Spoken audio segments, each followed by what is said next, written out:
Hey everyone. Hey Daulton. Hello.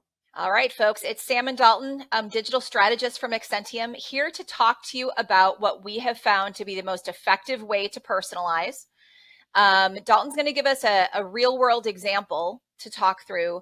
But at a high level, what we're focusing on here is why a personalization strategy needs to consider all of the points of engagement along your customer journey funnel.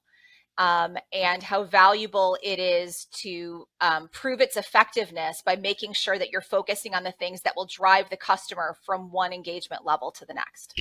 So Daulton, I will let you get started here with walking us through some examples that you've seen. So, I've worked and done personalization in a number of industries, travel and hospitality, the healthcare industry, higher education.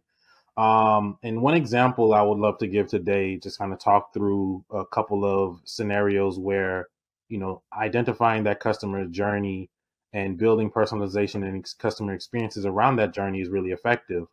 I worked for a number of years in the cruise industry. And there are a lot of really great examples there of how personalization and developing the customer experience around their status and their state in the journey is really effective. And so if you've never cruised before, you should try it. It's fun, at least once. If you think about the way that cruises work is, first you buy a ticket and then there's all the additional purchases before you get on the cruise. And so when you're designing, let's say if we're talking about that as an example, and then you're designing a customer experience and personalization journey through that, there's the first step of building awareness and presenting promotions to a customer. And then with that, there could be some retargeting and things of that nature, and identifying, the closest port to their location and highlighting, promotions and deals from there. Then there's obviously purchasing the ticket. Then there's once you've purchased a ticket, then you can do some experiences around, purchasing items prior to departure, like buying shore excursions, drink packages, tickets, and seats to shows and things of that nature. Then as you get closer, there's experiences around making their final payment, making sure that you've checked in, uploading all of your documents, and having everything lined up so that when you get to check-in, it's a smooth and easy process. And so, just going through those different steps, if I was designing and building those customer journeys, I would focus on, moving those users from one of those steps to the next one as they get closer to their departure. And that way you give the user bite-sized pieces of things to digest, and you're not just giving them all of this information at once. Depending on where they are, they know where they need to focus on, and it makes it very easy for them to move to the next step. And the thing that occurs to me about that too, about the order of those steps. So the bite-sized piece makes tons of sense, and that's really easy to understand. But it also emphasizes how you need to know what your customer needs and what they're potentially thinking at each of those steps.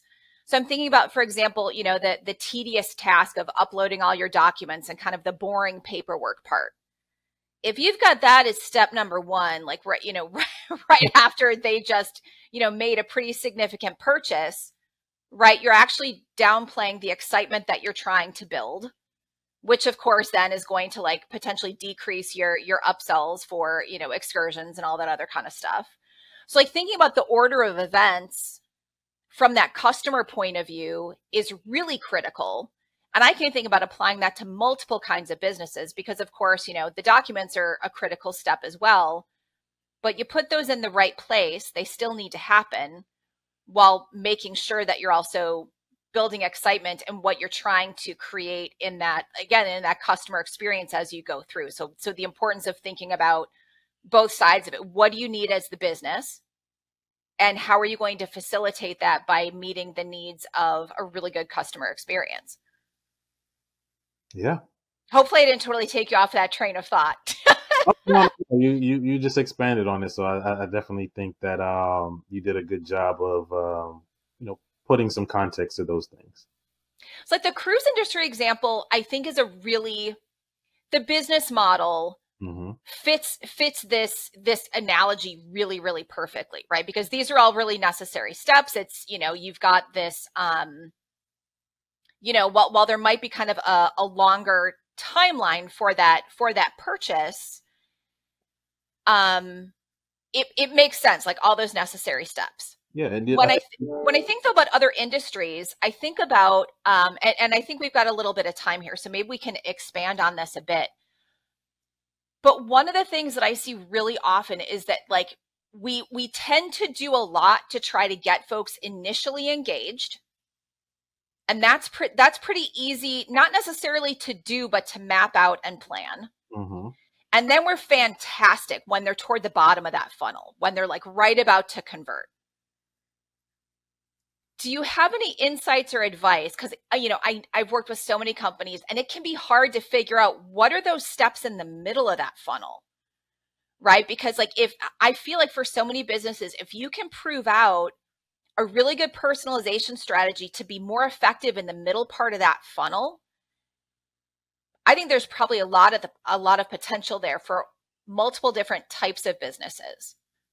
So like when you're knee deep with a customer working on like digging through that strategy, are there common themes that you see in helping folks to actually plan out for the personalization needs in that middle sort of more nurturing part of the customer experience? Yeah, going back to the cruise example, you know, I think, you know, granted it's been some years, but I think at the time the average cruise ticket was purchased somewhere between, you know, 6 to 9 months out. And so that's a long time between purchasing the ticket and then actually, you know, enjoying your purchase. And so I think depending on that time frame, and I think every business has their own, you know, customer journey length, having an understanding of what that customer needs and wants during those time frames, what are they thinking about, would really impact the messaging. Quite often you see a lot of companies, they typically utilize email to stay engaged with that customer, but you want to do it in such a way that you don't turn them off and have them unsubscribe, right? Usually it doesn't result in them not fulfilling their commitment to purchase or to, you know, to utilize their ticket. But what it does is it limits your opportunity to market to those users. And so if you are going to communicate something during that middle stages where that customer is in between the purchase and the actual, you know, realization of their purchase, make sure that that communication is relevant and make sure that it's actually informative, or else you can turn them off and get them to unsubscribe or ignore it. And then they miss out on, you know, potential marketing opportunities for future. So. Yeah, I think a lot too about like the types of engagement, right? Because like email can be so hard to, you know, to get folks to want to pop it open. You know, and now we've got much shorter time spans when it comes to, you know, consuming whatever that content is. So I would also encourage folks to think about, you know, different content types, different media types, right? So, you know, do you have short video? Do you have other kind of easily consumable ways and redundant ways, I would say, of communicating that same type of marketing message? You're going to get a lot more bang for your marketing buck in terms of like content creation and management. But I mean, I know that's something that I've seen customers have really good success with. You know, when you've got the right tools, you can get a lot of use out of your MarTech if it's effectively helping you, you know, sort of create and manage those multiple different channels and content types. So. Oh yeah, I agree. Great. We always agree on everything. Yeah. Anyway, I think this was a good topic for today. Hopefully it was a good example to kind of help illustrate for folks what we're talking about.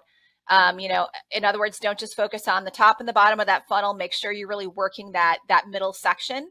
And Daulton and I would love to hear from you. So reach out to us with any questions that you might have or topics you want to hear from us about. Thanks, Daulton. I'll talk to you next time. Talk to you next time. Bye. Bye-bye.